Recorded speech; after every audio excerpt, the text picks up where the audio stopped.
kuntilanak tuh kalau nggak salah menurut sejarah dia berasal memang dari kota Pontianak. Orang area Jawa Timur, Surabaya pasti tahu rumah hantu Darmo. Aku sudah terlanjur nyaman sama anak ini. Aku akan mengikut sampai dia mati. Kalau ada orang meninggal aku tahu. Wih, kau tahu macam mana? Boleh merasakan merasa. ke Malam sebelum besoknya kejadian merasakan.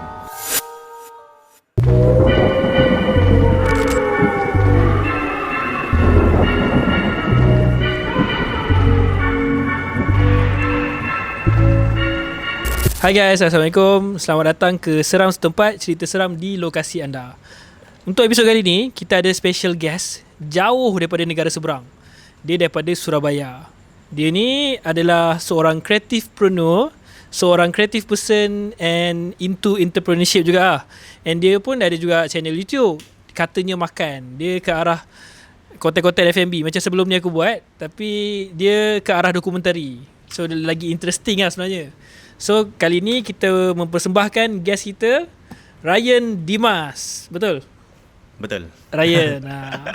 Okay, Ryan ni memang asal daripada Surabaya tau. Kamu Surabaya di mana, Ryan? Surabaya kota, Central City. Memang Central City. Yes. Betul ke Surabaya ni adalah kota yang kedua terbesar di Indonesia? Betul, second biggest city after Jakarta in Indonesia. Aku pernah pergi Surabaya. And memang besar lah sebenarnya bandar dia. Kalau bandingkan dengan Kuala Lumpur, macam mana gandaan dia tu? Di sana punya population 3 juta lebih lah. 3 juta lebih Yes. Satu kota. Satu kota. Kota itu saja. Kota itu saja. Dia dah menyamai macam satu negeri lah kalau dekat Malaysia ni, lebih kurang kan. Tapi Surabaya memang besar kalau nak bandingkan dengan Jakarta. Cuma Jakarta lebih banyak bangunan tinggi, betul? Kalau dibandingkan perbandingannya. Ya kan ibu kota sama dengan Kuala Lumpur. Betul. Gitu. Tapi macam Kuala Lumpur dengan Penang lebih kurang dia punya bangunan tinggi. Tapi di Johor nampak beza sikit lah. Nampak beza sikit. So Ryan, boleh bagi tahu sikit lah background, cerita sikit.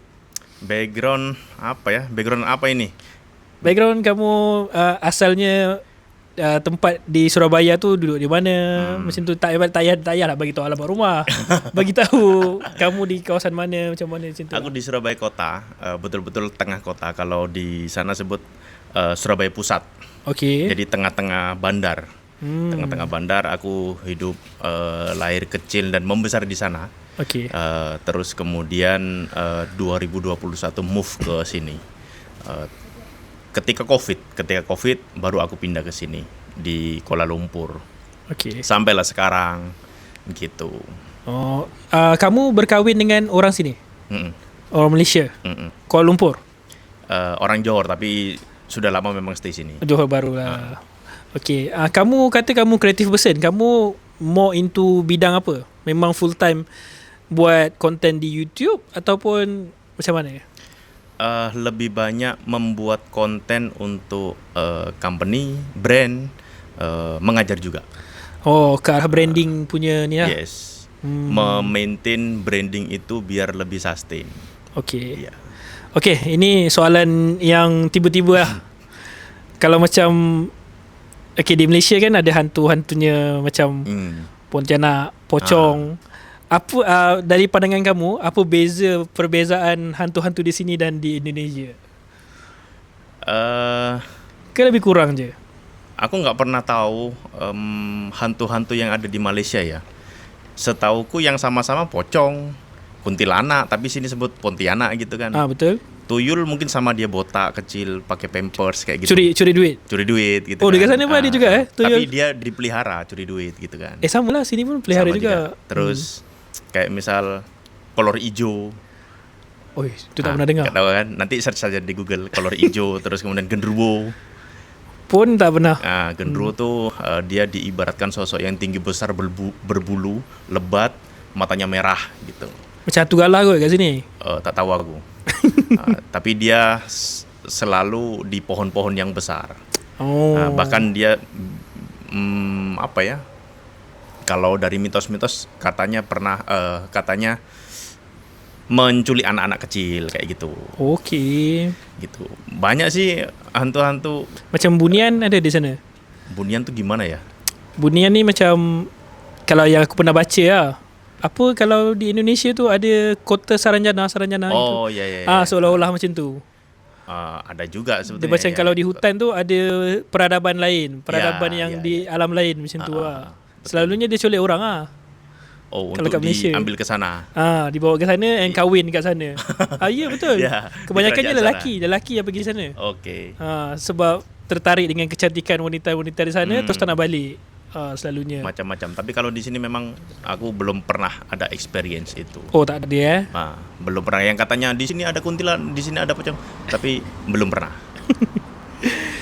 Kira macam kalau sejarah Pontianak kat sini lebih kepada dia macam mana dia mengandung, lepas tu dia melahirkan anak, lepas tu dia meninggal. Lepas tu kalau dia jadi kuntilanak tu, kalau dia pakukan dia belakang, dia jadi perempuan cantik. Lebih kurang ke sama story? Okey. Ke berbeza dengan Aku cerita originalnya kurang begitu faham, tapi yang jelas kuntilanak tuh kalau nggak salah menurut sejarah dia berasal memang dari kota Pontianak. Waktu itu ada peperangan gitulah untuk mengusir warga Pontianak tuh, mengusir para si kuntilanak ini yang meresahkan warga. Oh maksudnya nama negeri Pontianak tu memang based on tu lah. Yes, betul. Okey. Nama kota dari Pontianak tuh menurut setahu saya, nanti di cross check saja di Google. Okay. Kalau misal salah tolong dibetulkan. Okay. Gitu. Jadi memang dari kota Pontianak, sebab tuh dikasih nama Pontianak. Tapi dekat Malaysia yang melekat nama Pontianak tu, di sana panggil kuntilanak, kenapa? Nggak tahu ya. Kalau di sini mungkin masih satu rumpun lah. Okey.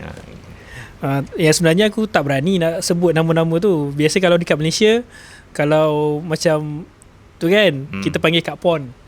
Kak Pon apa? Kak Pon. Untuk Yelah Kak Pon lah, supaya kita tak sebut. Oh. Literally. Kalau macam pucung tu, kita orang panggil gula-gula. Untuk mengelakkan daripada inilah, tak nak celupar lah orang cakap. Kalau pergi ke hutan, ke mana-mana, jangan sebut. Kita akan sebut ayat-ayat macam tu. Biasanya dua tu lah. Kak Pon, gula-gula. Ada lagi ke? Tak ada kan? Dua tu je kan yang selalu kita gelarkan kan. Gula-gula karena apa? Dibungkus. Ya. Kan macam bungkusan gula-gula kan. Itu lah. Ya. So, kebanyakan kau punya cerita seram berada di sekitar Surabaya. Betul? Ya. Bukan dibilang seram juga sebetulnya, tapi ke experience yang pernah saya alami aja. Personal experience Yes. lah. And ada juga tak kisah-kisah macam urban legend di Surabaya yang popular, yang kamu boleh sharekan nanti? Ada. Okay. Ada. Ketika kecil dulu.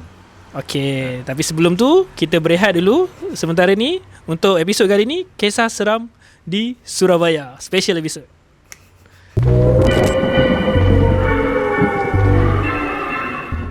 Kembali lagi ke dalam Seram Setempat, cerita seram di lokasi anda. Masih bersama dengan kita punya guest yang special kali ni daripada Surabaya, Ryan, dekat Kuala Lumpur, macam guest sebelum ni dah ada tempat-tempat yang kita orang sini panggil angker, menyeramkan. Contoh di Bukit Tungku, di Highland Tower, even ada kata kat KLCC pun tahu tau, horror juga tau. Tapi di setengah tingkat. Orang cakap. Kalau dekat Surabaya tu ada ke macam tempat-tempat yang famous, kalau semua orang dengar, jangan pergi situ malam-malam? Okay. Ada. Kat mana?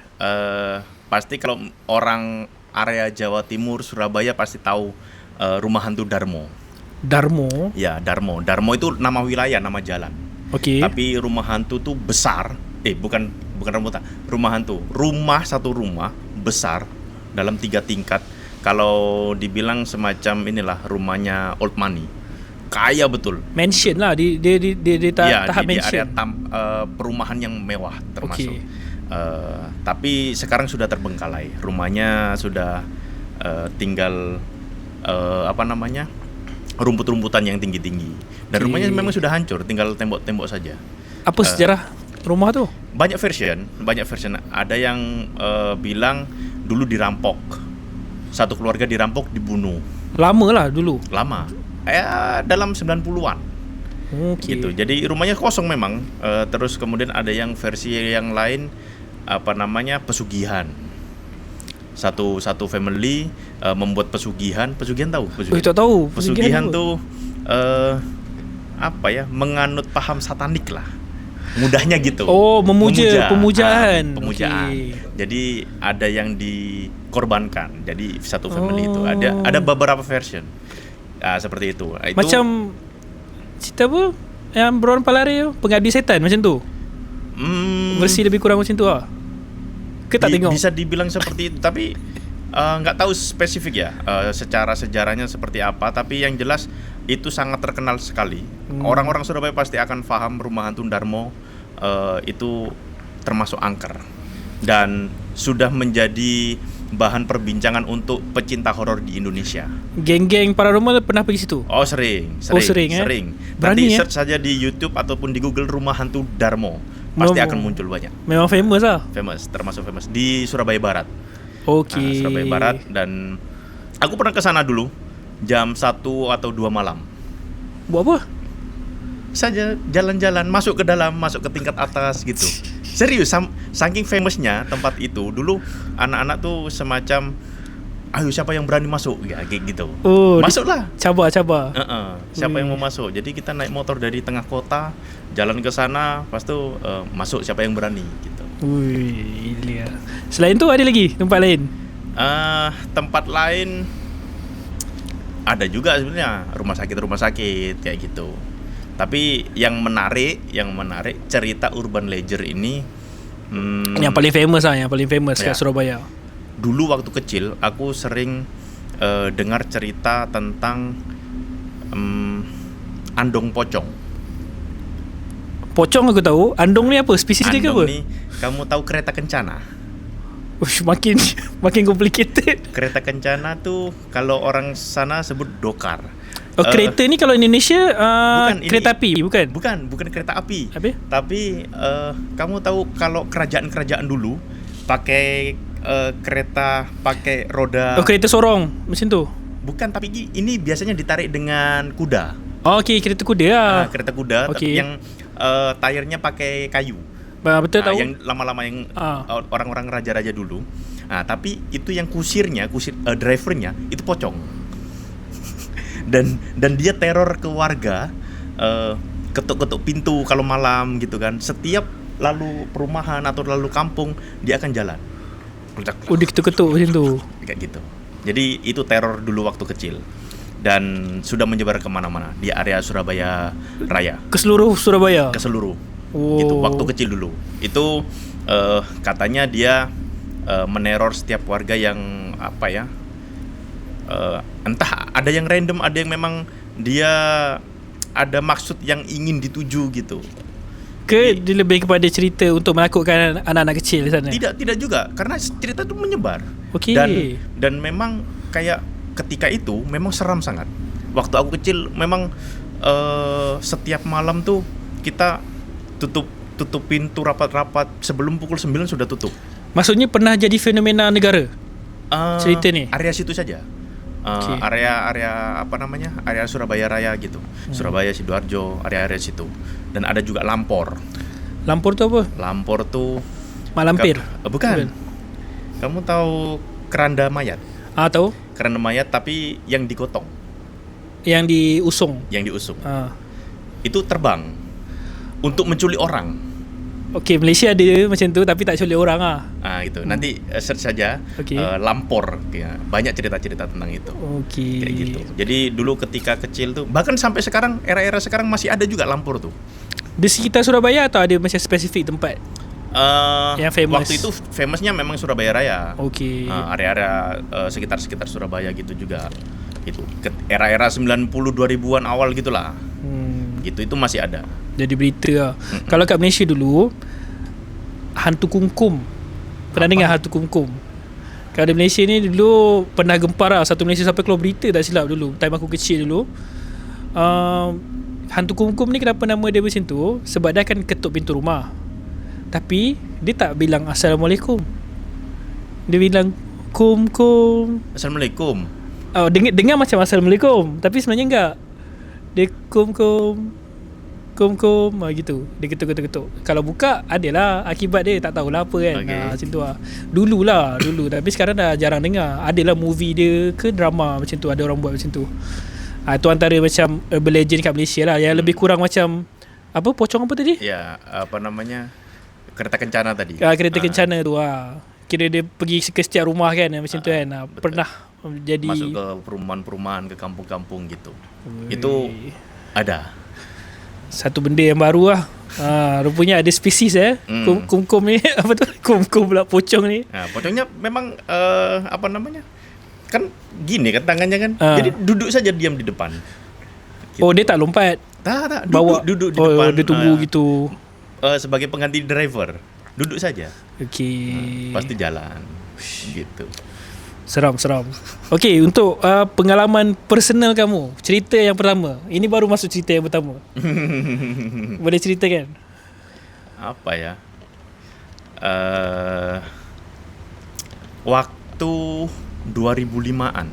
Aku masih kelas SD waktu itu. SD apa ya? Elementary school. Okey. Mau menjelang ke junior high school. Ketika itu aku dibawa bapakku.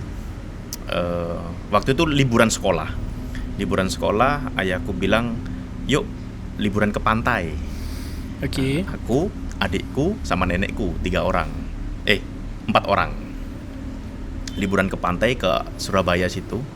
Waktu itu aku masih ingat pakai jersey MU, Okey. Manchester United Sharp, era Beckham. Ya, lama nomor 7. punya ni. Ya.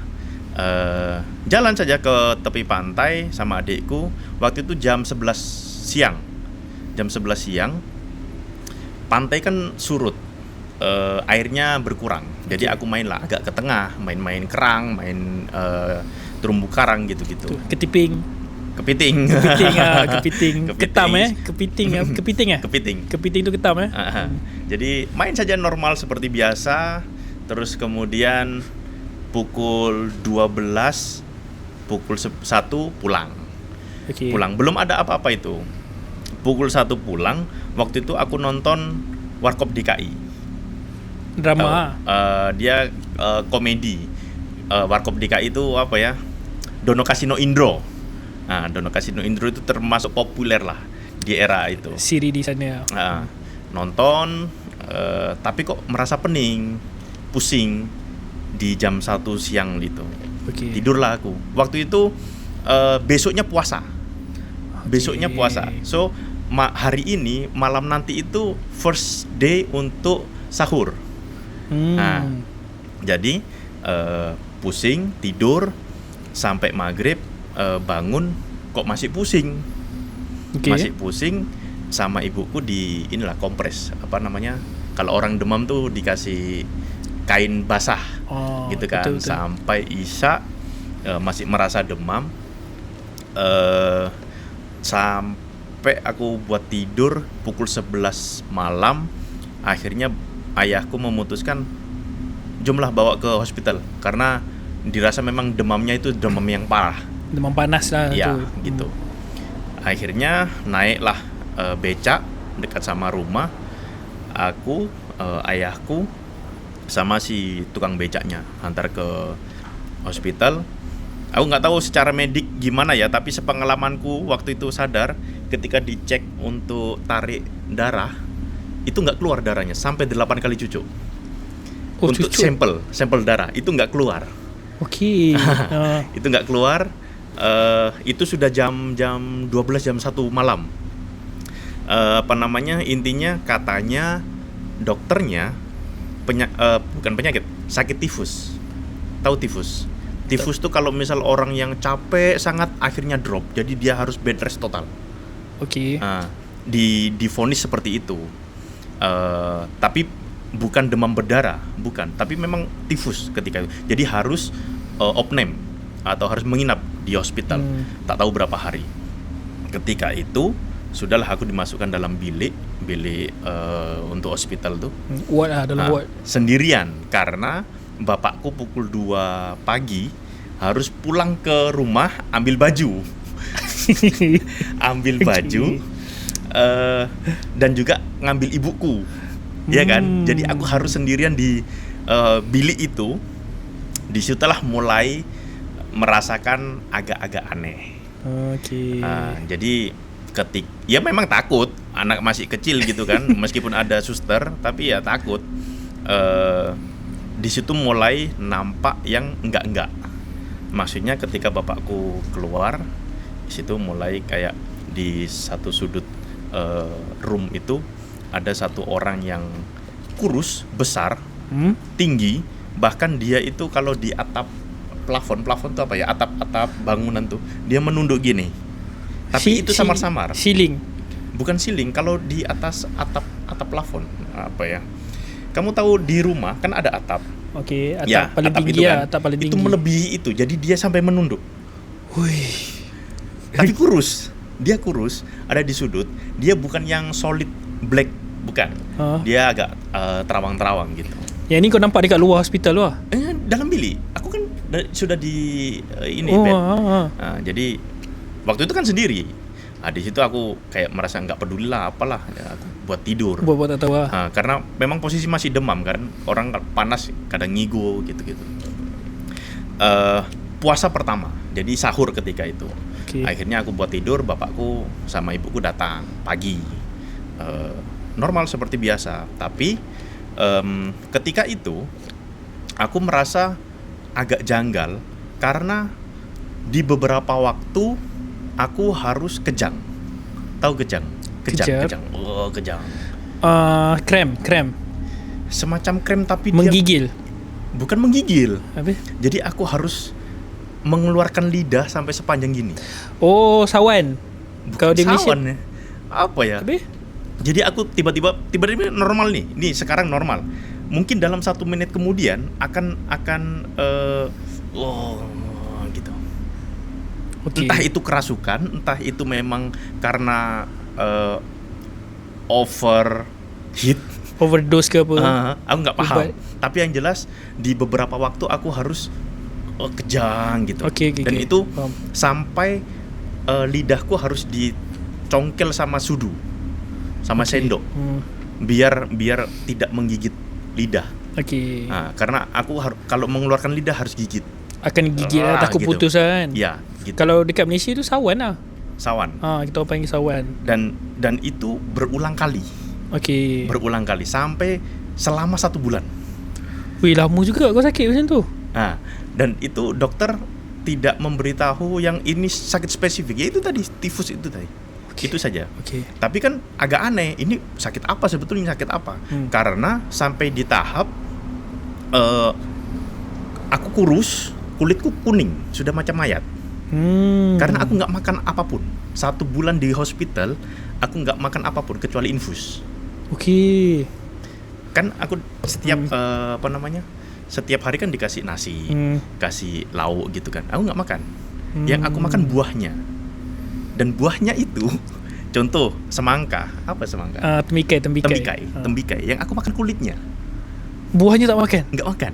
Uish, engkau sedar ke tak time tu? Yang kau buat benda tu? Sadar. Selama aku di sana, aku masih mengingat. Jadi aku masih hafal betul selama kejadian itu. Itu sehari-hari aku nggak makan nasi sama sekali, infus saja yang aku masuk. Sebab itu kurus. Akhirnya sampai di tahap mungkin jalan 3 minggu, orang-orang rumah, jiran-jiran rumah itu sudah sampai di tahap datang ke hospital semua, jenguk aku, melingkar ke bed, tepi-tepi gitu kan. Intinya sudah macam hopeless sudah memang dirasa kayak sudah nggak lama rasanya, seperti itu. Karena memang macam tak ada harapan lah. Aku sampai merinding waktu cerita, karena masih ingat betul. Kuning, betul-betul kuning, mukaku pucat, kuning, cuman tidur saja gini. Di antara sela-sela orang yang melingkari aku, jiran-jiranku itu tangis-tangis semua. Ibuku nangis, ayahku nangis, family semua nangis, jiran-jiran semua nangis. Sudah macam hopeless. Nah, di sela-sela orang-orang itu, ya masih ada orang yang hitam yang aku tadi cerita di awal. Yang itu tinggi ada. tu? Iya, itu ada dan dan itu masih sama posisinya menunggu di atas melebihi atap. Gitu. Terus sampai ketika besok hari raya, sekarang kan hari malam takbir kan. Hari ini pukul 12 siang ibuku sudah merasa ini nggak tahulah sakit apa, sudah aku mau hari raya di rumah. Dicabut untuk pulang saja karena tidak tahu sakit apa. Tidak ada progres, tidak ada perkembangan apapun, dipaksa untuk pulang ke rumah. Ketika itu aku masih ingat pulang ke rumah sama ibuku, balik ke rumah pukul sekitar 1 siang. 1 siang tidurlah aku di rumah, di living room depan rumah. Sampai ada satu jiran, dia bilang, datang kan ke rumah kan. Jadi aku pulang ke rumah tuh sama jiran-jiran tuh kayak jadi tontonan. Oh, semua orang macam nak tengok, orang yang sudah aneh. pulang, Ryan dah balik macam tu. 1 bulan di hospital nggak ada apa-apa gitu kan. Jadi ini bukan sakit biasa, kata satu jiran itu. Panggilkan orang pintar. Orang yang pandai berubat. Iya, orang yang pandai. Ketika itu dipanggillah satu kenalan dia, namanya lupa aku. Intinya orangnya mualaf, dia nggak punya kaki, dua kaki nggak ada, mualaf. Datang ke rumahku jam 4 jam 5 sore. Macam Pak Ustaz ke dukun ke macam mana? Pak Ustaz. Dia mualaf, betul-betul pakai kopiah, pakai baju koko gitu. Datang, masuk saja ke rumahku, orang rumah suruh keluar semua. Jadi aku baring di sofa living room itu, ruang tamu. Hanya aku berdua sama dia. Satu rumah suruh keluar, termasuk ayahku, ibuku suruh keluar. Jadi nggak ada selain aku sama dia.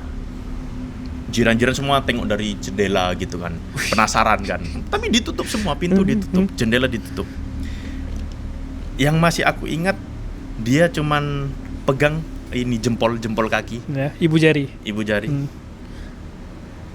Kamu mau apa? Gitu. Perkataan itu, kamu mau apa? Disitulah kayak semacam aku bertarung sama diriku sendiri. Maksudnya aku ingin mengucapkan apa yang aku mau ucap, tapi nggak bisa dikontrol. Dan itu suara yang keluar bukan suaraku. Tapi kau sadar. Tapi kau tak boleh kontrol apa yang kau cakap. Nggak bisa. Aku mau ngomong apa gitu, nggak bisa. Pada akhirnya aku harus mengeluarkan kalimat yang bukan semauku. Gitu. Jadi ada conversation antara aku sama si Ustadz tadi. Intinya version yang aku melakukan kesalahan. Ketika di pantai aku cabut 1 daun. Yang menurutku sendiri aku cuman main. Nah, itu bagiku salah. Akhirnya mengikut sampai sekarang. Itu akhirnya ya sudah. Namanya juga anak kecil, nggak tahu apa-apa kan. Tapi dia sudah melukai anakku. Katanya gitu. Itu aku sadar mengucap. Kau ingat lah semua ni, apa yang dia cakap tu? Ingat betul, sampai nanti ada puncaknya. Nanti ada puncaknya. Aku mengingat betul bahwasanya aku nggak pernah ambil daun, nggak pernah. Tapi nggak bisa ngomong. Gitu. Macam defense, tapi nggak bisa. Intinya kamu mau keluar sendiri atau aku paksa keluar? Nggak mau. Nego sampai mungkin pukul 11 malam. Dari jam 5 itu. Lama. Malam takbir, bayangkan. Malam raya. Iya. Itu dia bilang, intinya aku sudah terlanjur nyaman sama anak ini. Aku akan mengikut sampai dia mati. Aku nggak mau keluar. Benda tu dah suka kat kamu. Iya. Macam tu. Karena sudah lama, terlalu lama kan, nggak Iyalah, sebulan dinetralkan kan. Itu akhirnya si ustadznya nggak bisa seperti itu. Kamu harus keluar. Intinya dipaksa keluar, ditekan ibu jariku. Kayak orang yang waktu itu. Ya kejang, ya panas, ya sakit. Padahal pegang saja, bukan yang di apa gitu. Kau rasa panas masa tu? Iya, aku ngerasa. Ngerasa panas. Intinya sampai akhirnya full energy. Kan aku 1 bulan nggak makan apa-apa. Nggak makan apa-apa. Ketika pukul 11 malam itu sudah selesai, aku sudah nggak sadar. Intinya sudah selesai. Dari percakapan yang last tadi, aku suka anak ini gitu-gitu. Intinya katanya sudah hilang. Pukul 11 malam itu sudah hilang. Aku mulai sadar. Okay. Mulai sadar. Tahu apa yang aku cari ketika aku mulai sadar? Apa? Aku minta nasi sama telur dadar. Jadi kamu tahu Magicom yang buat masak beras, masak nasi? Tahu. Satu itu. Satu periuk itu dengan 1 telur dadar. Makan itu habis. Ketika itu. Jadi betul-betul lapar. tapi waktu itu memang sudah sadar. Sudah merasa tenang, merasa ringan gitu. Nah, tidak putus di situ. Tapi version Ustadz itu sudah selesai. Intinya orang ini sudah nggak ada. Happy lah, semua happy. Familyku happy, aku pun juga happy. Jadi mulai ada terang sedikit. Mulai yang dari aku pucat, kuning, kurus, mulai boleh makan kayak gitu-gitu. Betul-betul nangis, betul. Satu family semua nangis karena itu pertama kali sepanjang hidup merayakan kesembuhan. Oke. Gitu. Oke, aku pikir normal saja. Masuklah sekolah seperti biasa. Tapi ternyata efeknya sampai lama. Aku pikir sudah selesai, ternyata efeknya panjang. Panjang tuh maksudnya sampai sekarang ke macam mana? Bisa jadi. Bisa jadi. Okay. Efeknya bisa jadi sampai sekarang. Jadi agak sensitif. Gitu. Apa efek dia? Sampai sekarang tuh apa efek dia? Ketika itu aku suka dengan hal-hal yang berbau yang tidak banyak orang suka. Contoh. Aku suka tidur di makam. Wih, serius ah? Waktu siang. Iya. Nanti kalau nonton temanku yang SMP, junior high school dulu, aku tidur di situ di makam Ngagel, Surabaya. Masa kau sekolah dulu kau suka buat benda tu? Siang-siang main kan dulu pakai MP4 yang hitam tuh, tahu kan? Record orang meninggal di kubur, aku record. Jadi waktu siang main, orang-orang main ke mall kemana? Aku siang tidur di atas makam. Wih, pelik wih. di makam Belanda, penele itu main ke sana, main bola, intinya main-main kayak gitu. Okay. Terus suka buat bilikku, ruang tidur. Aku suka buat boneka pocong, pakai kain putih, terus aku isi kain-kain menyerupai boneka pocong kayak gitu. Okay. Letak di ujung poster-posterku yang berbau gitulah intinya. Jadi suka mengarah ke sana. Ke arah mistik macam tu lah tiba-tiba. Tapi kamu sedar kamu suka benda tu? Sadar. Dia dilarang sama orang tua. Mestilah parent kau takut kan. Kenapa anak aku buat macam ni?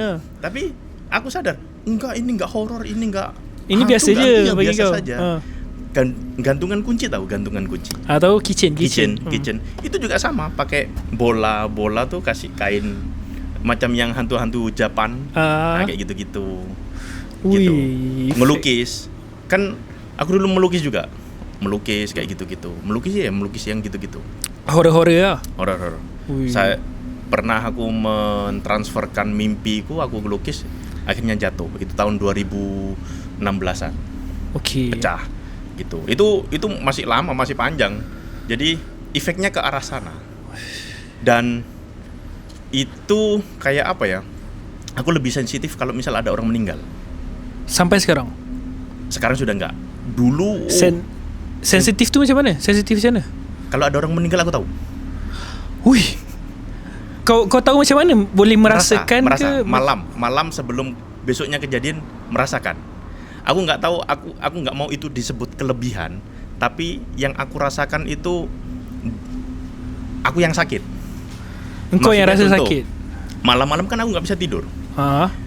Kalau di Surabaya dulu waktu kecil, kalau ada orang meninggal tuh, anak-anak kecil tuh dia akan bawa gong. tahu gong? Ni ya, Teong, ketuk-ketuk. tong, tong. Tahu. Nah, jadi budak-budak tuh akan berkeliling ke satu kampung, ke perumahan untuk tong tong tong Mengumumkan. ada orang meninggal. Hmm. Nah, kejadian itu ketika aku malam ada merasakan suara-suara seperti itu. Okey. Jadi malam tuh aku nggak bisa tidur. Ada suara itu sama orang yang bawa keranda mayat tuh, la ilaha illallah, la ilaha illallah. Nah, itu suara-suara itu yang terus membayang. Nah, di situ satu-satunya orang yang bisa aku ajak ngomong adalah ibuku. Okey. Karena kayak misal contoh ya, Bu, orang ini sakit apa kayak gitu. Yuk didoakan, kayak gitulah. Intinya ke arah ke sana. Jadi, tapi itu area-area kampung, area satu rumah gitu, kurang lebih tahu. Entah paling lama dalam waktu 1 minggu. Seminggu sebelum dari kejadian yang aku setiap malam kalau misal ngerasa aneh itu tadi. mesti akan ada. Mesti akan jadi ada. kematian tu. Mesti. Dan itu aku selalu curhat di ibuku sebelum kejadian. Okay. Jadi rasanya itu nggak enak karena itu sepanjang malam sampai subuh aku nggak bisa tidur. Okey. Nggak bisa tidur karena dengar suara-suara itu. Aneh. Hui, seram juga. And kau dapat predict kematian tu adalah adakah kau tahu siapa yang akan meninggal ataupun like just merasakan 70-30. Maksudnya hampir tahu siapa yang akan. Ya, hampir tahu karena tahu siapa yang sakit, siapa yang itu. Gitu. Dan seram lah. Ada satu momen 2008 atau 9 aku betul-betul nggak bisa tidur. Kamu kalau misal tidur di atas katil gitu kan pasti kerasa kalau sebelah tuh ada orang tidur.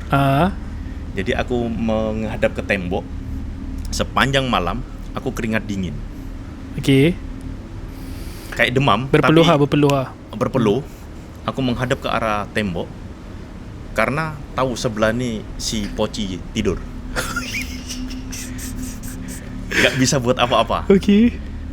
Betul-betul keringat dingin. Dan itu ya tahulah, pasti kamu kerasa kan kalau ada orang di sebelah. Ada orang tidur sebelah dan kalau kesenggol kan tahu kalau itu kain atau kulit. Gitu. Itu sampai di momen seperti itu. Tahun-tahun segitu, 2008 atau 2009-an. Okey. Adakah benda yang mengikut kau tu orang yang tinggi tu?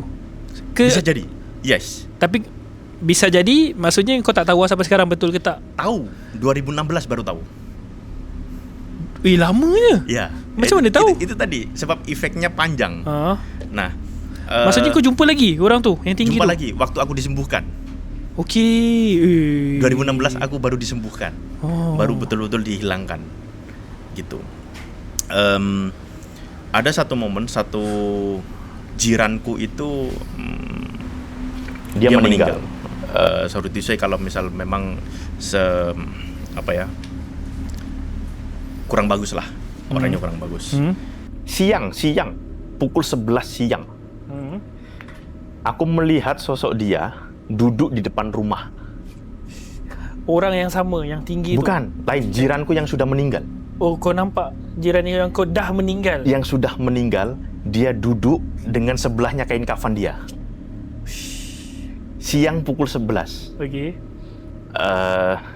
Dia duduk, betul-betul duduk biasa gitu kan. Tapi sebelahnya ini kain kafan dia. Jadi dia telanjang dada. Masih ada kain gitu. Kain kafan dia ya lusuh gitu, kotor-kotor tanah gitu kan. Tapi muka dia macam sedih karena agak-agak gelap-gelap gitu. Sedih. Aku takut ketika itu karena di rumahku nggak ada orang. Ibuku keluar, semua keluar waktu siang. Aku di rumah sendiri. Aku takut masuk dalam bilik karena aku tahu orang itu ada. Okey, betul. Masuk dalam bilik. Ketika mungkin sekitar setengah jam, aku keluar. Aku pikir sudah aman. Kamu tahu ternyata dia duduk di depan sofa. Masuk ke dalam rumah. Masuk ke dalam dengan membawa itu. Kain tu? Ya, sama bawa pinggan. Kelaparan? Ya, bawa pinggan dia. Jadi aku shock kan, aku kaget. masuk bilik lagi aku. Terus pikir-pikir, akhirnya setelah sudah selesai, sudah hilang, aku panggil anak-anaknya. Aku kasih tahu, intinya tolong doakan bapakmu. Karena sorry to say, intinya keluarga ini memang ya gitulah, ya judi, ya nggak sholat, ya macam-macam. Termasuk anak-anaknya pun juga main-main judi, main narkoba dan lain sebagainya. Jadi aku rasa ketika dia waktu bawa pinggan tuh minta lapar, minta doa. Nah, ketika itu. Paham. Jadi dan itu banyak, itu satu contoh yang bisa aku ceritakan. Yang kau boleh nampak. Ya. Yang lain-lain banyak cerita sebetulnya. Kalau pesan tersirat tuh ada. Gitu. Yang dimana kayak contoh, aku pernah duduk kayak gini, nongkrong jam 12 malam habis futsal sama temanku Nando. Dia pun masih ingat betul, duduk di depan rumah teras, kita ngobrol seperti biasa. Di tengah-tengah obrolan kita ada suara kuntilanak. Langsung kita saling toleh. Denger gak? Denger gak? Iya. Kayak gitu. Itu teman-temanku, mereka paham, mereka tahu. Kalau misal, ya aku nggak mau menyebut itu suatu kelebihan. Tapi kalau orangnya nggak tahu, mereka akan menyebut anak indigo. Iya, pernah dengar. Tapi sedangkan aku sendiri, aku paham historinya seperti apa gitu. Nah, aku pikir sudah selesai, ternyata efeknya panjang. Jadi itulah mulai suka dengan hal-hal gitu, meskipun takut. Meskipun aku sendiri juga takut, tapi nggak mau. Nah, sampai di tahap aku merasa nggak nyaman. Setelah lulus kuliah aku ngekos tuh sewa bilik sendiri lah. Intinya keluar dari rumah. Jadi aku buat galeri, aku dulu jualan lukisan, aku melukis, buat handicraft gitu-gitu. Jadi lukisan-lukisan yang aku pajang ya karya-karyaku, termasuk karya yang itu horor-horor juga, termasuk itu juga. Jadi decorationku ada topeng, ada macam-macam. Itu pernah aku tidur, waktu bangun ada Mbak Kunti duduk di nampak depan. Di depan. Tapi dia menghadap ke arah pintu. Aku melihat punggungnya saja. Kayak gitu. Dan mimpi yang aku lukis 3 kali jatuh pecah, berulang kali. Maksudnya aku pernah mimpi orang tabrakan, accident, aku lukis. Kan ada darah-darah gitu kan. Aku lukis. Aku pikir biasa saja. Tapi hari lain dia jatuh. Kayak gitu. Di bilik kosku itu. Gitu-gitu. Intinya semakin ke situ aku nggak nyaman karena sensitifnya semakin tinggi. Contoh misal, aku tahu nanti akan ada accident. Aku tahu nanti aku akan gini gitu. Jadi nggak nyaman. Sampai di tahap dibantu temanku, yaitu di tahun 2016 2 kali. Aku harus pergi ke area Situ Bondo tuh ke arah Surabaya, ke arah timur lagi, ke arah Banyuwangi, ke arah Bali sana. Bapaknya katanya pintar, bisa menyembuhkan. Jadi di situ aku berdua dalam bilik ngobrol. Intinya perkataan dia, kamu mau dicas atau dihilangkan? Aku kan bingung, apa maksudnya dicas? Dicas apa? Dicas itu ya dibiarkan saja, maksudnya nanti kalau misal ada apa-apa ya sudah biasa, karena dia sudah berdamai sama dirimu. Mengikut saja gitu. Terus efeknya apa? Dia agak loading jawab. Dalam beberapa second akhirnya dia jawab, kalau seumpama besok kamu punya anak, misal anakmu nakal, kamu cubit atau kamu pukul gitu, yang sakit bukan sakit kalau dicubit gitu, bisa jadi sawan atau apa, contohnya seperti itu. Jadi efeknya ke arah sana juga nanti. Sana ya, benda itu akan sakit. Iya. Gitu. Nah, akan banyak sawan lah, apalah, intinya mengganggu. Mengganggu anak kamu. Mengganggu. Kalau dibiarkan. Jadi akhirnya, ya sudah, tutup saja. Gimana caranya? Dibuang yang penting sajalah, yang penting buang gitu kan. Akhirnya 2 kali aku perjalanan ke sana, mungkin dalam 5 jam 6 jam juga. Akhirnya yang kedua aku dimasukkan dalam satu bilik, digelapkan pintunya, dengan berdua saja di atas katil, kasih korek api Itu baru kelihatan lagi sosok yang berapa tahun yang lalu aku sudah nggak nampak waktu itu juga. Yang tinggi Iya, tu. yang tinggi itu di dalam bilik itu. Wih, lama wih. Gitu ni. Okay. Dilihatkan kembali setelah sekian tahun. Oh. Tak tahu dia bicara apa, dia berdoa seperti apa. Yang penting akhirnya hilang. Gitu. Katanya sudah selesai, ya sudah selesai. Okey. Maksudnya lebih kurang 10 tahun benda tu mengikut kau? 2005 ke 2016. Berapa tahun? 11 tahun lah. Ya, 11. sekitar segitu. Lama lah. Waktu masa-masa remajaku. Lama weh. Setiap hari bersentuhan dengan hal-hal yang seperti itu. Semenjak itu mulailah orang tuaku sudah membuang semuanya yang aku suka. Decoration, topeng semua. Aku suka dulu, memang suka koleksi topeng Indian, kayak gitu. Aku pajang topeng waro, bujang ganong, suka.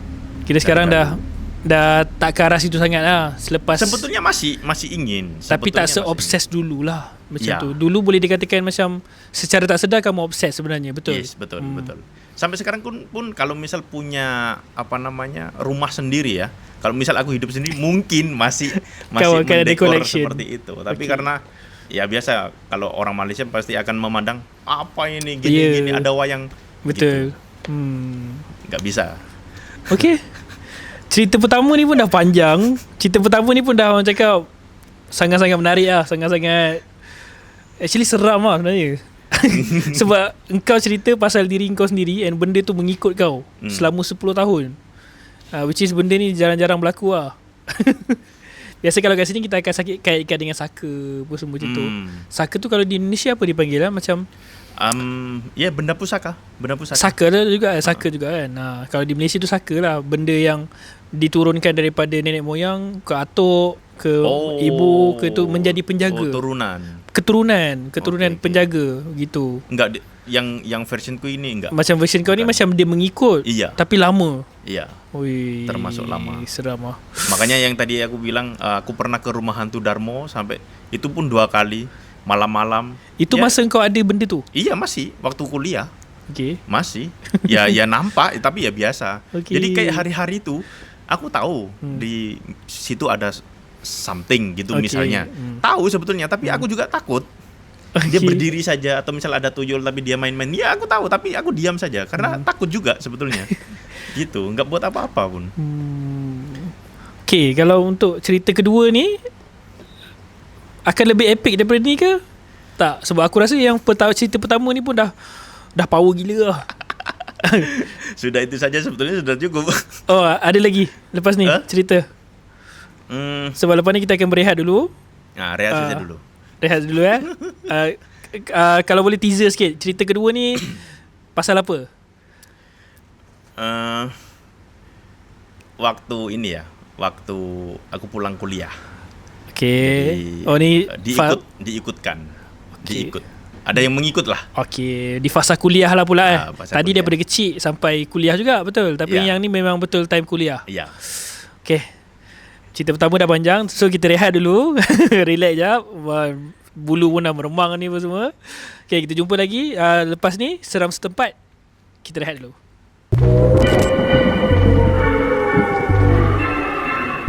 Tetamu kita jauh daripada Surabaya, masih lagi bersama Ryan. Untuk cerita pertama tadi pun dah epic gila, dah seram gila and panjang gila. Korang dah dengar, aku rasa lebih daripada setengah jam. Ini first time guest kita bercerita panjang macam ni.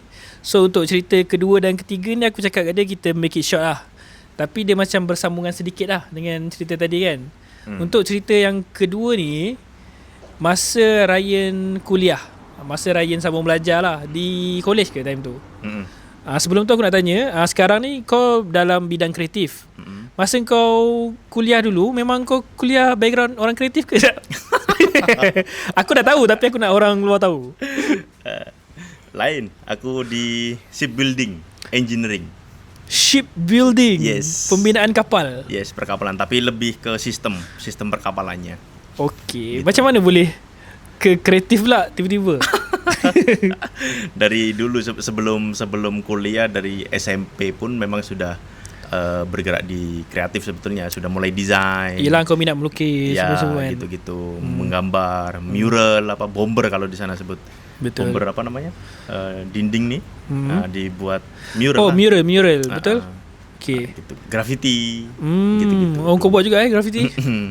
Tapi korang kena tengok dia punya channel dekat YouTube, Katanya Makan. Memang dia ni ada kelebihan dari segi editing dia. Dia creative editing lah. Sebab macam Indonesian dia ada macam satu vibe yang berbeza sikit lah. Dari segi colour grading dia, storytelling dia berbeza sikit. Dia berbeza dengan Malaysia punya. Kalau nak rasa macam tengok dokumentari vlog makan-makan berkaitan dengan F&B yang berbeza sikit vibe dia, korang boleh tengok Katanya Makan punya channel. Nanti kita collab lah biar orang tengok. Okay Ryan, tanpa membuang masa, boleh ceritakan cerita seram yang kedua? Saya rasa nggak begitu seram ya dibanding yang sebelumnya.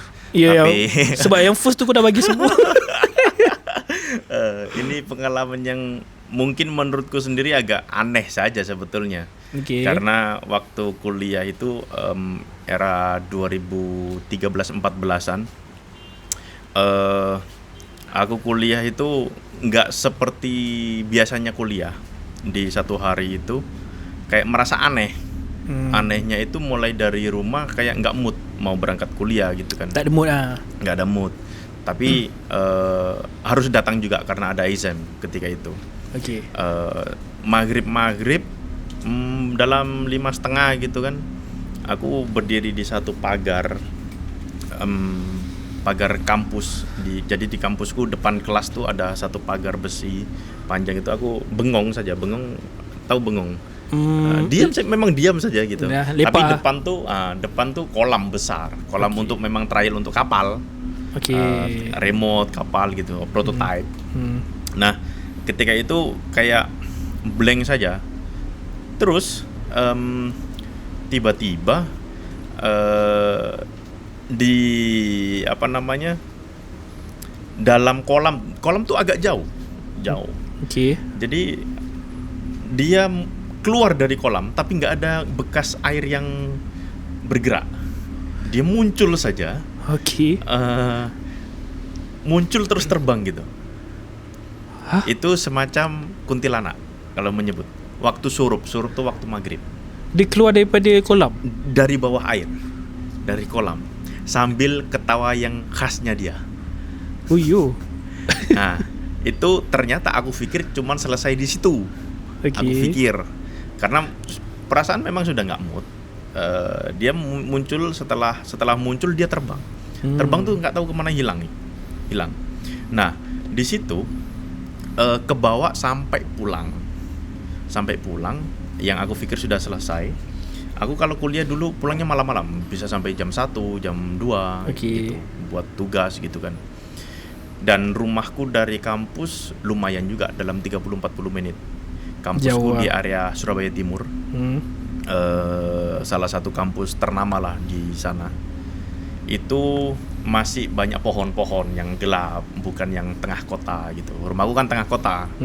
Jadi ternyata waktu pulang naik motor, dia mengikut ternyata. Oh, yang tadi terbang tu? Iya. Dia mengikut, duduk di belakang. Di atas motor? Di atas motor. Dia kan aku tengok nih side mirror. Okay. Memang nggak jelas, tapi baunya tuh sudah nggak enak. Okay. Nggak enak. Maksudnya dari segi kita naik motor pun juga nggak enak. Rasa berat ya? Kalau di sini enggak, kalau berat enggak, tapi risih lah. Tahu risih? Risih tuh nggak nyaman. Kayak nggak nyaman. Meremang gitu. Enggak. Nggak nyaman. Kalau misal kamu dekat aku nggak nyaman. Oh, gas laser. Iya, gas laser. Oke. Kayak gitu. Nah, itu secara nggak langsung dia sampai mengikut sampai ke rumah. Wih. Ya, memang dari sepanjang jalan aku tengok ada, kadang nggak ada, tapi kadang ada gitu kan. Okay. Sudah jam 1 malam. Sampai rumah itu malah kayak menggoda, nggak mewujudkan. Tapi sebelum tidur tuh atap genteng, atap rumah kayak dihujani batu. Macam ada orang baling batu. Tapi bukan yang serentak ya, bukan ramai, satu. Oh, okey. Gitu. Dan itu nggak nyaman sampai jam 3 pagi. Nggak tahu apa maksud dia, tapi aku merasa macam kena teror sama si dia. Dikacau lah. Dikacau. Perempuan, rambut panjang, mukanya nggak jelas, baunya anyir. Okey. Gitu. Itu mungkin menurutku kejadian paling aneh. Bukan yang horor tapi aneh, karena aku nggak kenal dia, aku nggak tahu sosok dia siapa, tapi dia boleh mengikut sampai ke rumah. Dan kejadian itu bukan hanya aku saja yang bisa mendengarkan. Itu kalau temanku Nando, yang namanya Nando, aku kalau malam selalu WhatsAppan sama dia, kadang teleponan, jadi sampai aku call, nih dengar nih gitu. Untuk kasih tahu biar dipikir aku gila, mungkin aku cuma sendirian yang merasakan gitu. Ternyata dia memang betul, iya siapa dia pun dengar juga, baling-baling kayak gitu kan. Itu temanku si Nando ini sangat tahu betul apa yang aku alamin selama kena hal-hal yang seperti yang itu. kes-kes sebelum ni pun dia tahu. Iya.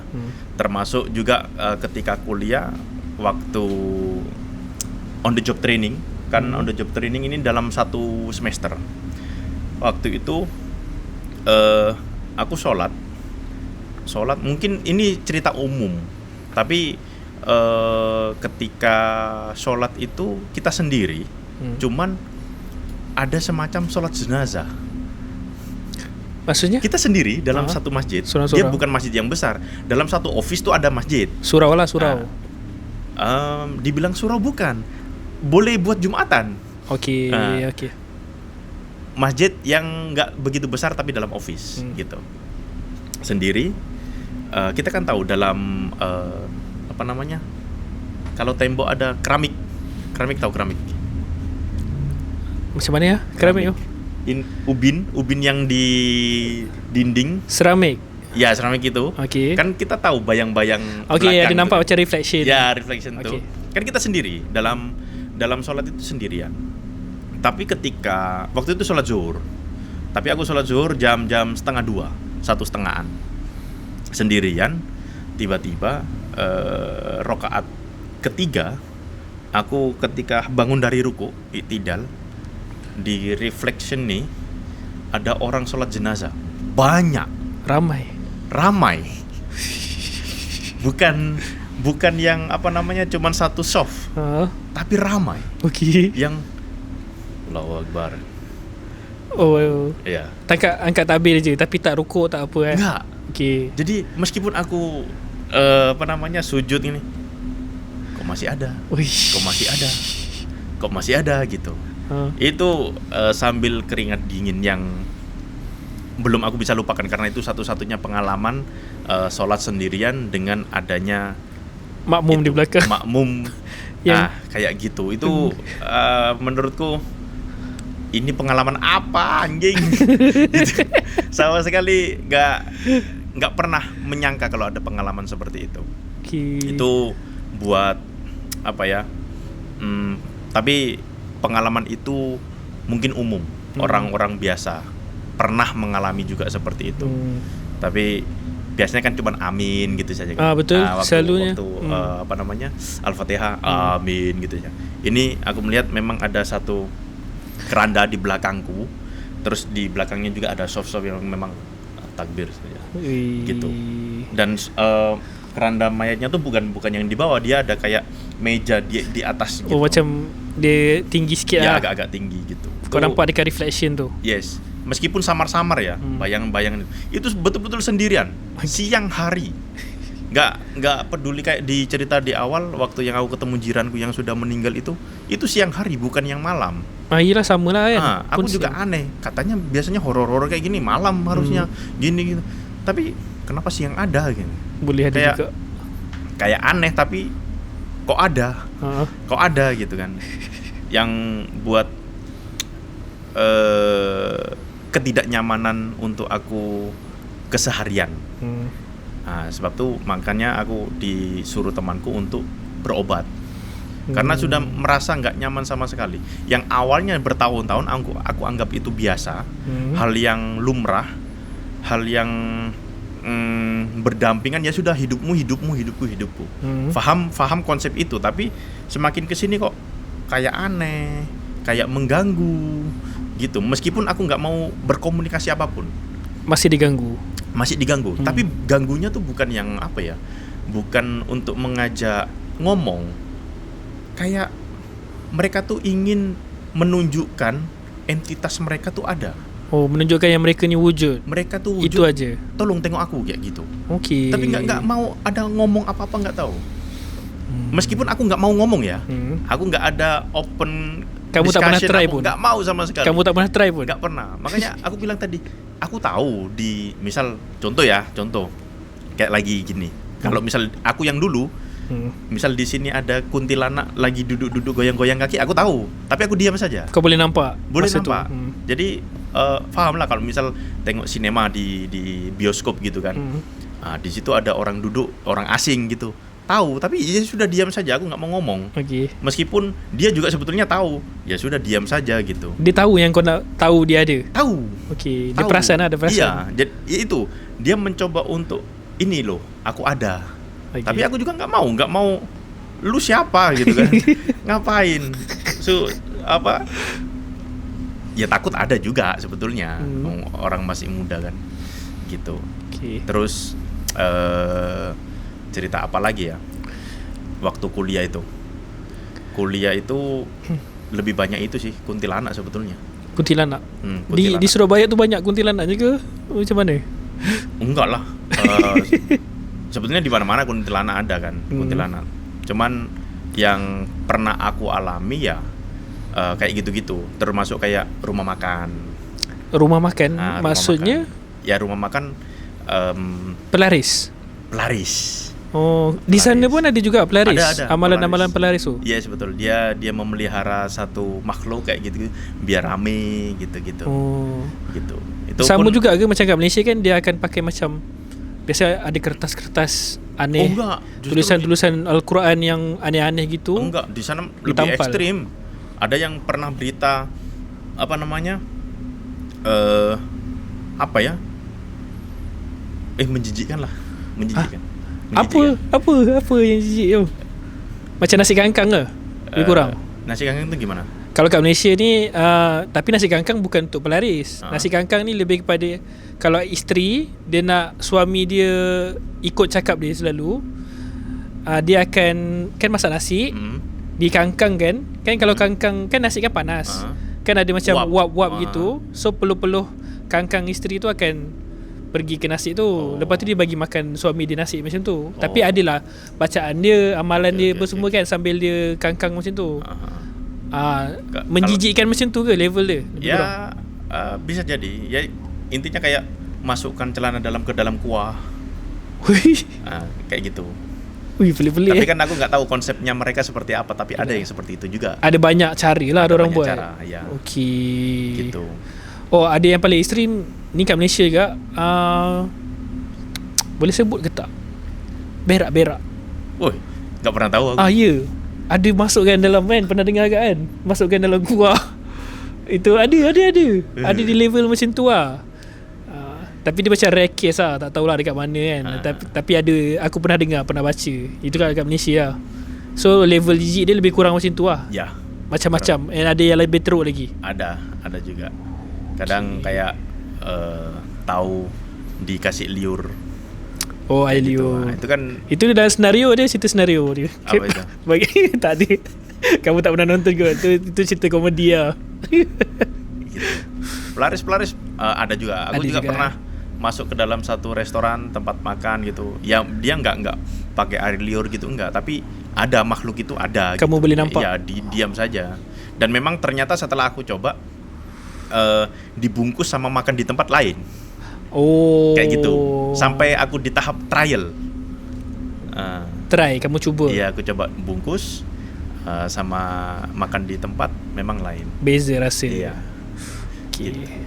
Sebab sebenarnya culture Indonesia dengan Malaysia lebih kurang je. Yes. Sebab kita Nusantara kan. So tak mustahil lah benda-benda mistik ni negara kau dengan negara aku lebih kurang je sebenarnya. Sama macam kunti, pocong apa semua. So pelaris ni pun ada juga rupanya. Betul. Okay. Untuk next story, ada berkaitan dengan alam pekerjaan ke? Dekat Malaysia memang kau tak pernah melalui benda-benda macam ni ke? Enggak pernah. Alhamdulillah Langsung? belum pernah. Atau kurang ekstrim ya? Maksudnya ada, tapi kurang ekstrim. Enggak pernah sampai sekarang. Oh, memang tak ada. Jadi Belum pernah. Okay. Semua banyak dekat Indonesia lah Di- Ada lagi satu lagi story. Boleh? Hmm. Tapi sebelum ni kita rehat lah. Kau bagi teaser dulu. Ada yang berlaku kalau bukan di Surabaya ke? Ada? Enggak pernah. Kalau selain di Surabaya enggak pernah. Memang kebanyakan ke Surabaya. Banyak. Ya karena aku membesar di sana. Okay. Gitu. Ada lagi satu? Ada lagi satu Teaser jelangkung ya, tapi rasanya enggak panjang juga. Jelangkung Jelangkung. Tak apa, Permainan jelangkung. kita rehat dulu. Nanti sebab banyak penonton kita tak tahu jelangkung tu apa. Macam aku pernah lah tengok movie tu kan. Sebab dekat Malaysia tak ada kepercayaan pasal jelangkung. Oh. Kemungkinan di belah Sabah Sarawak ada juga kot. Ada lah. Tapi dekat Semenanjung ni tak ada jelangkung tu. Kan dia kan permainan gitu kan. Nanti dulu. Nanti diceritakan. So kita berehat dulu. Bersama kita lagi selepas ni Seram Setempat.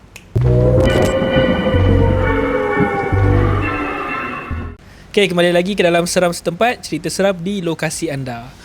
Kita sebenarnya dah penat cerita pasal cerita seram. Sebelum kita menyimpang ke cerita seram, kita nak masuk satu topik yang berbeza sikit. Macam korang tahu yang Ryan ni daripada Indonesia, and dia punya channel and service pun ke arah F&B punya bidang.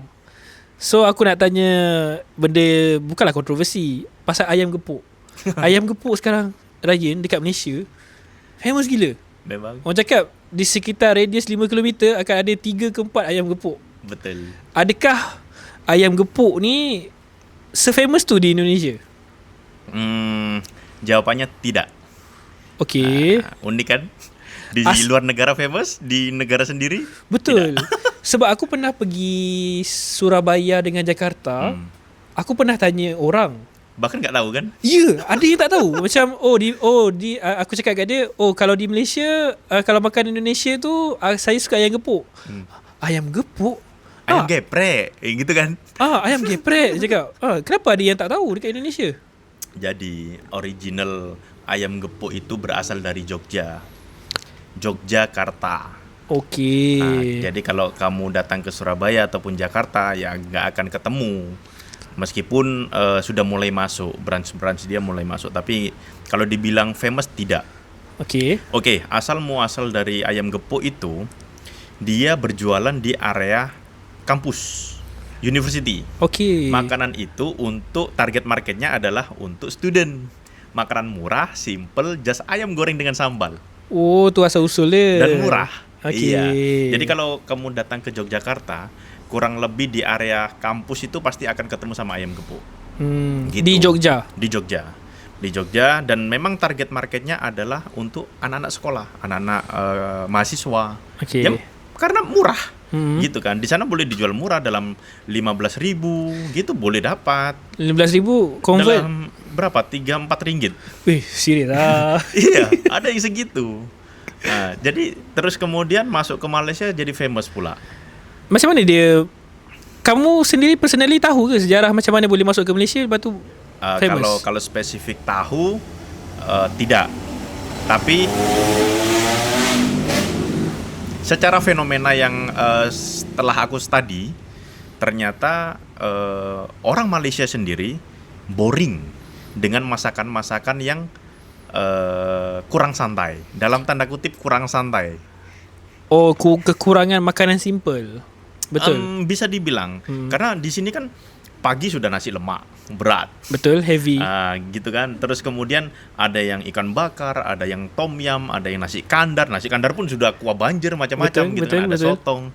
Terus kari-karian, nasi biryani, terus kemudian ada yang nasi sambal cili padi ya, apa yang kuah kuning itu apa? Masa lemak, salai. gitu-gitu. Kan kurang santai. Okey. Maksudnya mungkin dalam tahap yang boring. Untuk memakan sedikit ada santan. Makan kurang santai. Masuklah fenomena ayam geprek sebelum ramainya ayam gepuk. Betul. Ayam penyet, Ayam geprek. penyet. Basically itu sama sebetulnya. Bedanya ayam gepuk, ayam penyet, ayam geprek. Ayam geprek, ayamnya itu digoreng dengan tepung macam brand besar itulah. Deep Yang fried merah macam itu tu. kan. Ya, fried chicken gitu. Kalau yang ayam penyet dengan ayam gepuk basically sama. Dia di marinate dengan rempah-rempah, dengan kunyit, kayak gitu. Sambal dia saja yang beda. Kalau ayam penyet dia pakai bawang merah, bawang putih, terus kemudian ada belacan, ada tomato, Okey. gitu. Kalau yang ayam gepuk just chili saja dengan bawang putih, Dengan kacang. Betul. dengan kacang gajus. Okey. Spesifik kacang gajus ya, bukan kacang yang tanah gitu. Bukan. Yelah dekat Malaysia ni ada yang pakai kacang tanah apa semua kan. Ya, jadi pakai kacang gajus yang agak putih gitu, krim gitu kan. Okey. Gitu. Nah, itu kenapa masuk ke Malaysia dan apa ya? Orang Malaysia akhirnya dengan keboringan tadi, ada nih masakan yang simple. Boleh dimakan siang hari, petang, malam hari pun boleh masuk. Betul. Nah, disitulah ramai. Masuk ayam gepuk dari yang kaki lima sampai restoran-restoran. Sampai big brand pun Big brand pun semua banyak keluarkan juga keluarkan ayam gitu. gepuk. Daripada kedai yang tak jual ayam gepuk pun keluarkan menu ayam betul, gepuk juga. betul. Yang kedai-kedai biasa jual apa gitu mau masukkan ayam gepuk. Dia punya famous tu sampai level macam tu tau. Yes, betul. Masa kau mula-mula datang Malaysia, kau terkejut tak dengan Waktu itu belum famous. Okey. Ayam gepuk belum famous. Okey. Waktu itu aku sudah prediksi Indomie yang akan famous. Okey. Tahun 2021 aku cerita sama abang ipar. Waktu itu kan aku first datang. Apa ya potensi yang boleh dijual? Aku bilang, "Bang, jual Indomie yuk. Depan rumah atau apa gitu, dalam kereta gitu. Nanti aku yang buat resepi gitu." Okey. Indomie macam mana?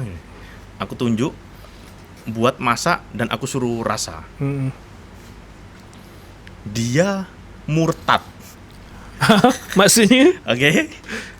Sebelumnya dia itu suka dengan mie instan brand lain. Dalam tanda kutip nanti kamu sensor sendirilah.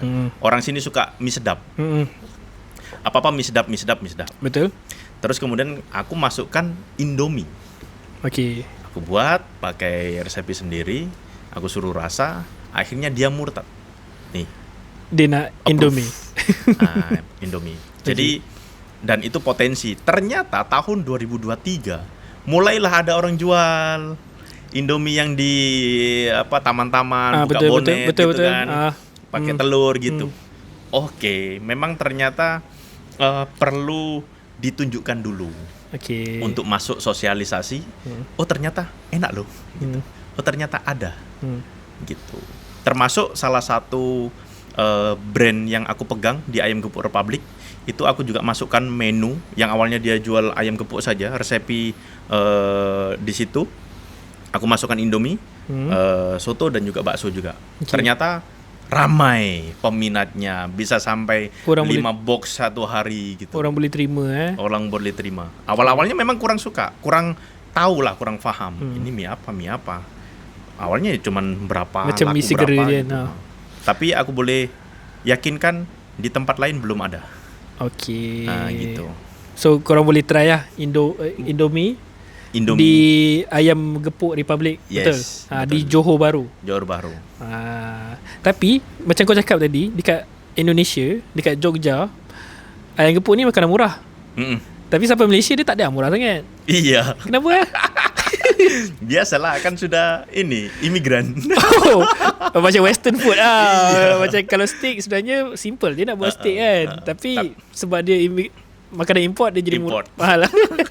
Tak lah, sebetulnya ya kita sadar kalau ada kos-kos yang di dalamnya tuh Lah, ada berbeza ini kan, lah kan. kos elektrik, bayar staff gitu Betul. kan, macam-macam. Bahan pun juga lain. Mungkin bahan di Indonesia pasti jauh lebih murah dibanding sini. Betul. Beli cili di sini ya lebih mahal gitu.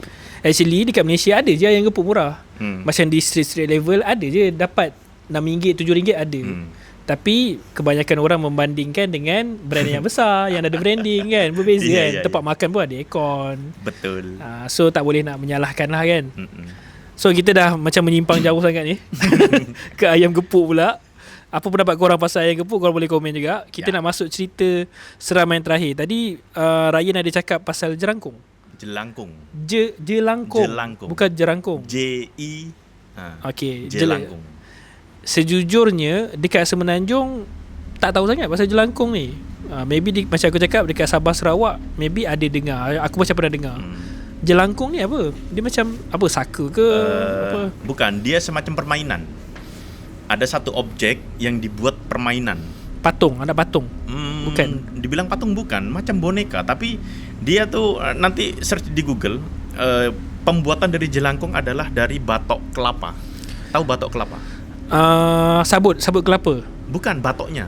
Batoknya tuh isi dalam kelapa tuh yang cangkang bulat tuh, Yang putih-putih tu. Bukan. dikeringkan, Okey. tapi dia half setengah bulat, itu dijadikan kepala. Oh, okey, faham.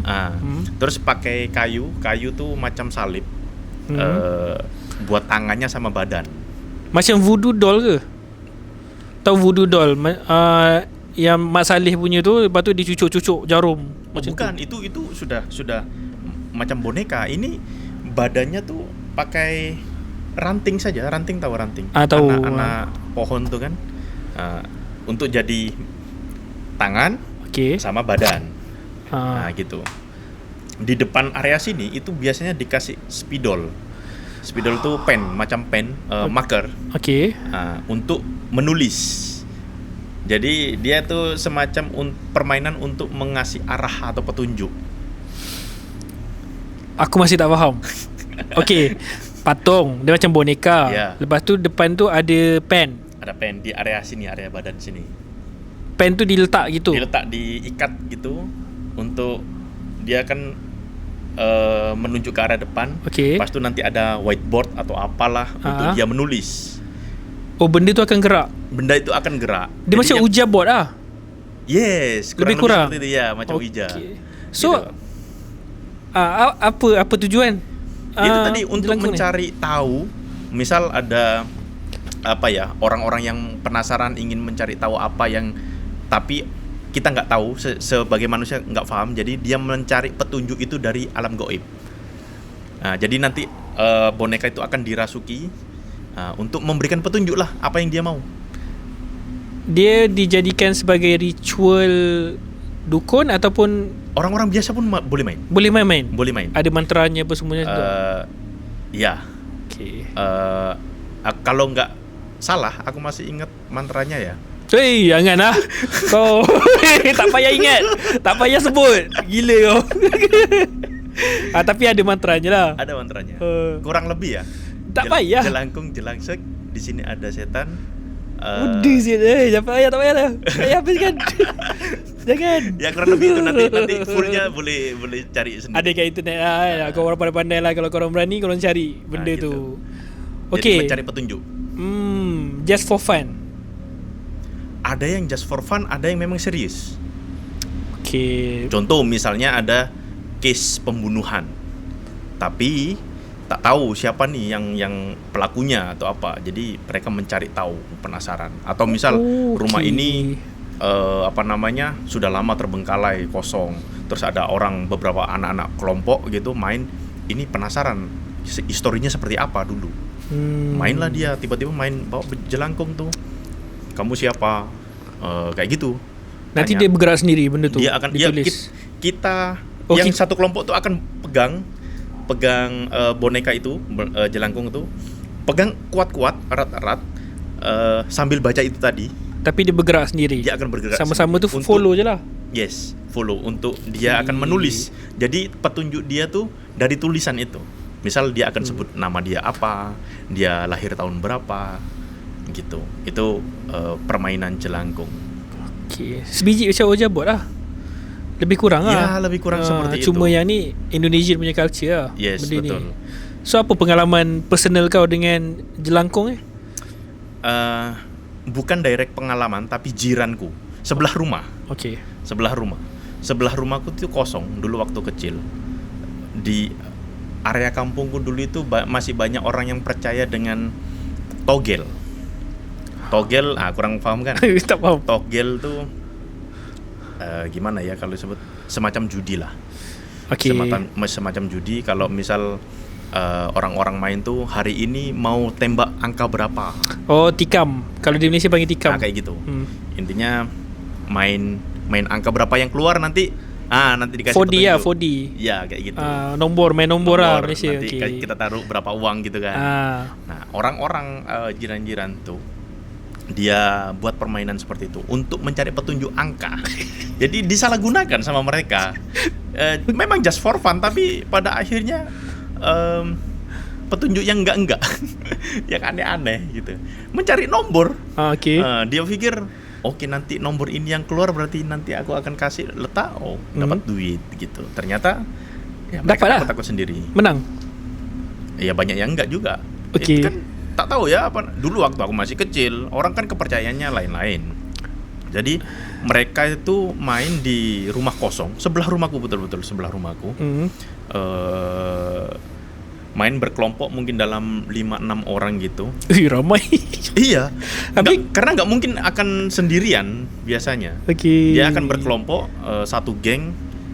Siapa yang kuat-kuatan lah intinya. Kuat-kuatan. Dan biasanya salah satu dari kelompok itu bukan hanya dirasuk ke dalam boneka saja. Bisa jadi dia akan merasuk ke dalam di antara kita. Salah seorang. Okay, faham. Sebab tu dia bergerak ikut. Iya. Kalau nggak kuat dia akan masuk ke situ. Okay. Dan kalau misal dia bubar, nah orang itu yang siapa yang mau selamatkan? Okay. Ya kan, gitu. Dan memang itu termasuk permainan, tapi ya lumayan berbahaya lah. Iyalah. Kalau yang nggak tahu. Tapi itu biasa dibuat orang-orang Indonesia gitu, disalahgunakan. Gitu. Permainan itu dijadikan objek sebetulnya untuk mencari tahu kebenaran atau mencari petunjuk. Jelangkung. Basically simple. Bonekanya simple sangat, pakai batok kelapa, terus dikasih kain biasanya. Kain tuh semacam baju dia, kain satu helai gitu. Pas itu dikasih marker untuk dia Pen tulis. Pen tuh. So far yang macam kau kata kau ada dengar jiran kau main tu, ada tak macam backfire balik? Backfire balik maksudnya ada impak negatif tak yang pernah terjadi kat diorang selepas bermain permainan ni? Aku rasa yang pernah aku dengar itu banyak diteror. Karena waktu permainan itu mereka nggak dapat nomor pun.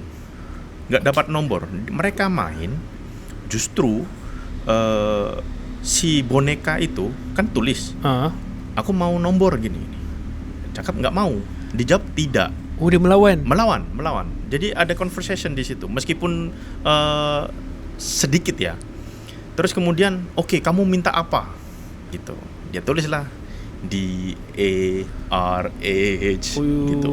Shock lah mereka. Terus kemudian saling toleh, darah siapa ini gitu kan. Akhirnya ditulis balik, satu di antara kalian akan mati. Jadi dia minta satu di antara mereka akan dijadikan korban. Karena ya itu, kalau misal nggak kuat, kalau nggak tahu cara mainnya atau apa, ya mungkin akan berbalik kepada yang main. Oh, dikawal. Iya. Kita yang harus dimain. Wah, lepas itu langsung bubar semua, satu kampung bangun. Lari Betul-betul lari berantakan gitu. Oke. Karena ditinggal gitu saja. Jadi permainan itu ya memang nggak baik lah, nggak ada gunanya juga buat apa juga. Kira Apalagi tujuannya untuk meminta nomor. Minta nomor untuk kita buatkan lucky draw. Gitu. syirik lah kira. Iya, buat apa? Kalau kat Malaysia ni amalan tu amalan ngangkung. Okey. Ngangkung ni pergi ke kubur, pemakaman, perkuburan, adalah macam amalan dia baca-baca dia untuk minta nombor lah. Nanti dia akan keluar nombor macam tu lebih kurang. Iya, keluar dari mana Ada. coba? Aneh. Kalau menang tak apa juga kan. Kena balik kat diri sendiri kan. Setan diminta buat tebak-tebakan. Kalau salah gitu. Kena balik. eh, Ada kes macam kes jelangkung ni, ada yang macam memang menggemparkan negara ke? Pernah ke? Macam sampai dijadikan film bahkan karena filem ada. sudah menjadi isu nasional. Oh. Kalau misal tengok di sinema Indonesia dulu pernah dijadikan film jelangkung juga sama. Biasanya memang dibuat untuk satu grup, satu anak-anak yang memang berkumpul untuk mencari something, penasaran dengan apa yang dia belum dapatkan jawaban, dia akan main itu. Nah, itu jelangkung. Kira filem tu sebagai pengajaran lah. Kalau kamu buat benda ni akan jadi benda Iya. yang tak elok. Sampai dijadikan film. Wih, Gitu. Okay. Dia lebih kurang macam Oija buat tapi versi Indonesian lah. Betul. Okay. Ya, rasanya tu je untuk kita punya episod kali ni. Panjang dah. Yang cerita pertama pun dah panjang. Cerita kedua, ketiga ni dia pendek sikit. Tapi seronok lah kita dapat berkongsi kita punya culture kan. Indonesia lebih kurang. Nusantara punya culture ni lebih kurang. Cuma ada yang part dekat Malaysia ada, dekat Indonesia tak ada. Ada part Indonesia, dekat sini tak ada. So seronok berkongsi. Maybe kalau ada subscriber yang nak Ryan lagi untuk bercerita, sebab ada subscriber yang minta a few guests untuk bercerita balik untuk part tu lah apa semua. Maybe kita boleh boleh berkongsi lagi sebab ada menarik, sebab ada berbeza sikit dengan kita punya cerita kan. So itu je Ryan, thank you sebab datang podcast Seram Setempat ni. Kepada korang jangan lupa subscribe, tekan butang loceng, and kalau ada apa-apa cadangan ataupun korang nak menjadi guest, korang boleh DM Instagram Seram Setempat ataupun TikTok. So korang akan dijemput untuk menjadi guest lah, akan datang. Jadi kalau korang berani lah. So itu je. Terima kasih sebab subscribe, and teruskan lagi menonton episod akan datang Seram Setempat. Assalamualaikum.